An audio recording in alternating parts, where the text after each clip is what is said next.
eu cheguei em Belém do Pará em 1978. Eu vim de Urumajó, Bragança, meus pais, a minha mãe, que ainda era viva na época, resolveram mudar para Belém. E nesse período todo, cooperando com o pastor Firmino, depois chegou o pastor Samuel em 97, quando o pastor Samuel sucedeu o pastor Firmino no pastorado da igreja.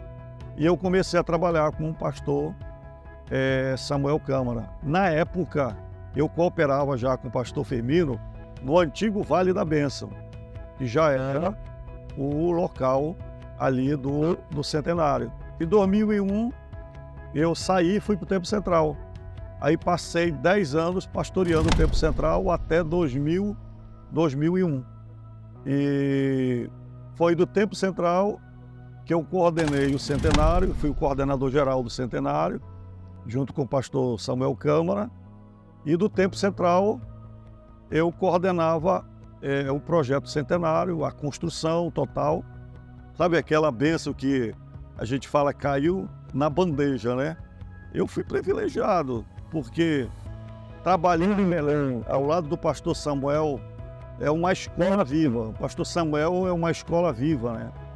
Então eu fui com o pastor Samuel esticado. Eu fui levado a pensar, a sonhar alto. E eu tive esse privilégio. Desde o início que ele começou a pastorear, eu já conheci esse ritmo do pastor Samuel, né?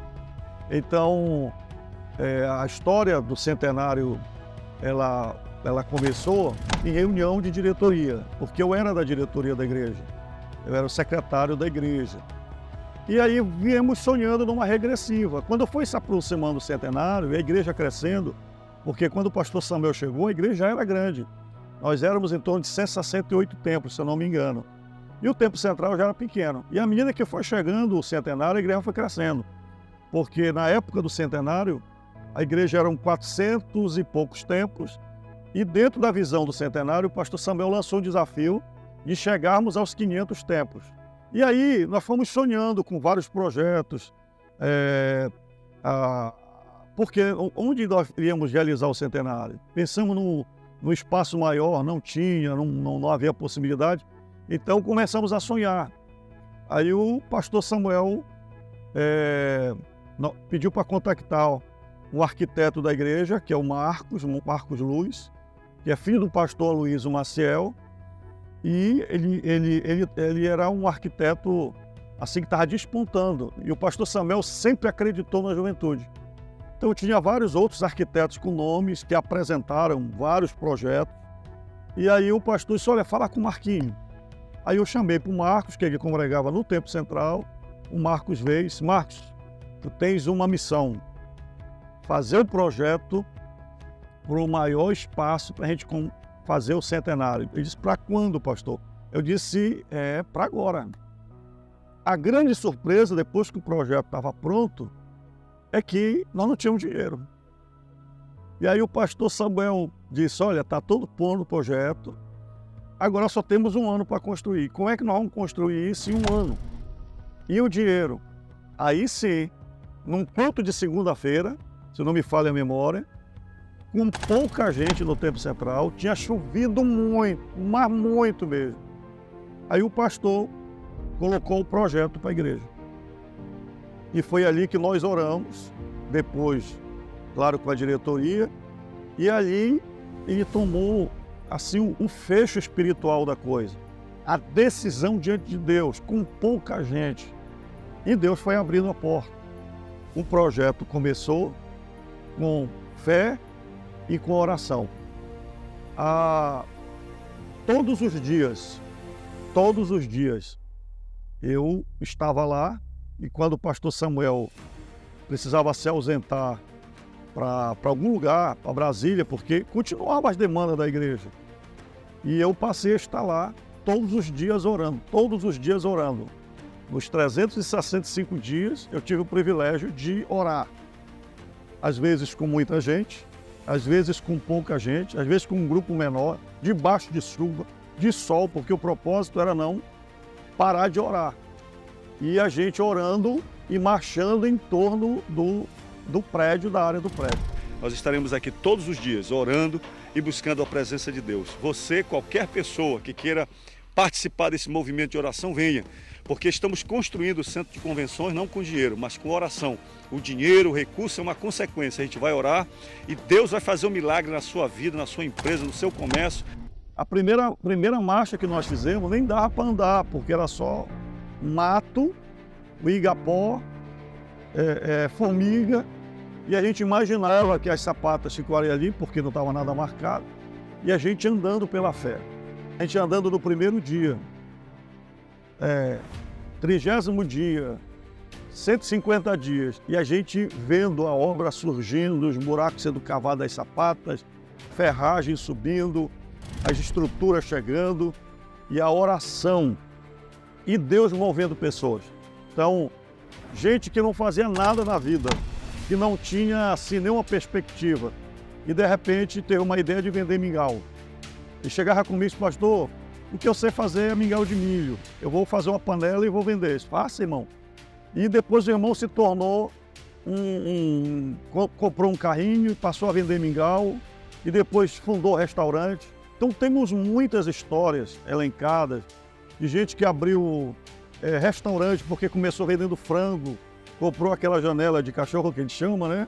É aquela estrutura de assar frango. E o irmão começou a vender frango. E vendeu 1, vendeu 2, vendeu 4, passou o centenário e ele fundou o restaurante. Eu tenho uma história que eu gravo no meu coração do papagaio.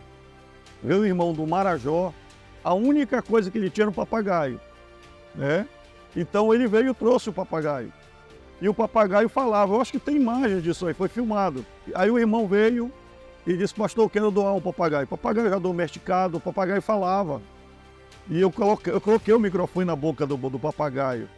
E aí eu disse: o que é que eu vou fazer para levantar recurso? O Felipe fez aí o leilão da camisa do Remo e do Paysandu. Eu fiz na época do papagaio. Cada um de nós que fez alguma coisa vai ter a bênção de Deus, sem dúvida nenhuma, e a gente vai descobrir que não fez falta o dinheiro que a gente pôde doar para ver isso acontecer.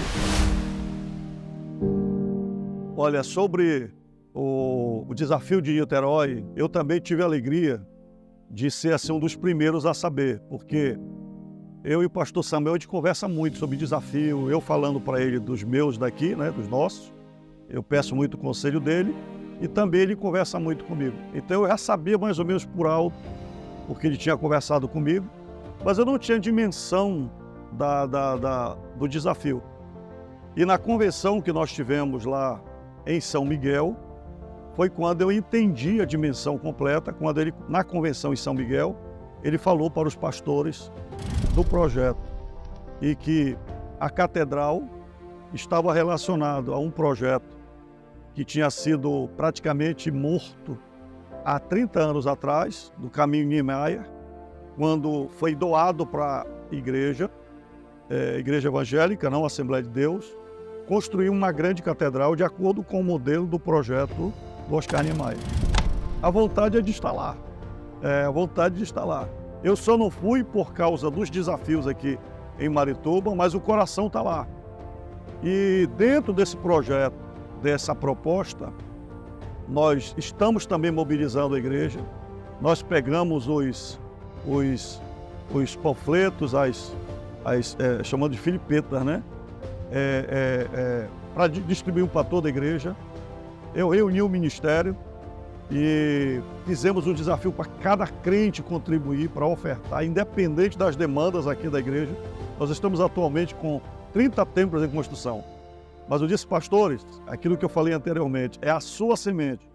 A catedral é só agora. E vamos plantar uma semente lá no Rio de Janeiro e essa semente vai brotar, vai ganhar muitas almas para Jesus.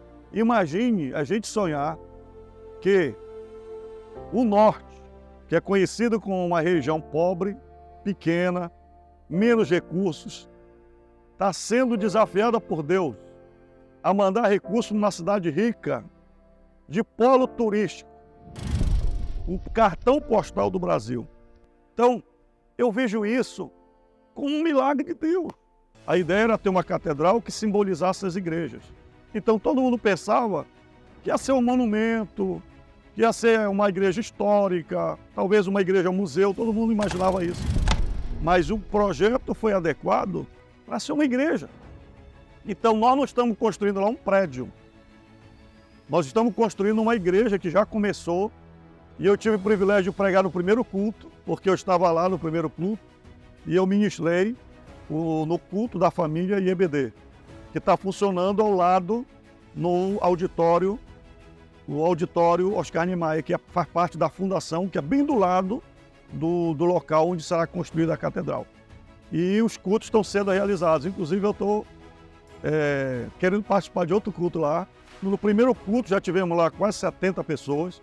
Eu tenho certeza que ao inaugurar o templo auxiliar, que é a cúpula, que é essa primeira que está sendo feita, já vai inaugurar lotado, com muitos membros. Você está investindo para o reino de Deus, fazendo a obra de Deus. Não perca a oportunidade. Faça o melhor para Deus. É agora, dia 22 de junho, é outra loucura de Deus. E o Brasil desperta para esse projeto. Junte-se a nós, irmãos do Pará. Vamos juntos a mais esta missão e vamos colocar o nosso nome na história. Irmãos de Belém, irmãos de Marituba e de todos os municípios do estado do Pará, vamos fazer parte desta história do centenário da Assembleia de Deus do Rio de Janeiro.